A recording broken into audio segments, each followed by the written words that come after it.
জাহান্নামের আগুনের প্রথম ফোঁটা, প্রথম স্পর্শ যখন জাহান্নামের আগুনে লাগবে, ছুঁইবে, সাথে সাথে নাফরমানের পুরা দেহ, ভিতরের সমস্ত অঙ্গ প্রত্যঙ্গ, কলজা সুদ্ধা একই মুহূর্তে জ্বালাইয়া ফেলবে। দুনিয়ার আগুন কখনোই এভাবে জ্বলে না। দুনিয়ার আগুন এক সাইড থেকে জ্বলতে থাকে, চেষ্টা করে লাফালাফি করলে, দৌড়ঝাঁপ করলে, ইচ্ছা করলে হয়তো বাঁচানো যায়।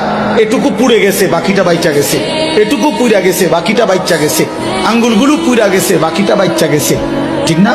দুনিয়ার আগুন এরকম ধীরে ধীরে পড়ে, ধীরে ধীরে ধীরে ধীরে।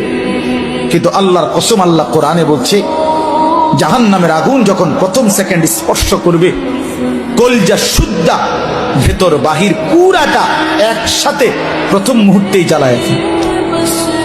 লাভ দিবেন, দৌড়াবেন না, ইন্নাহা আলাইহিম মুসাদা ফি আমাদিম মুমাদ্দাদা। আল্লাহ বলেন, আগে জাহান্নামের মোটা খুঁটিকে বান দেওয়া হবে, এরপরে আগুন জ্বালানো।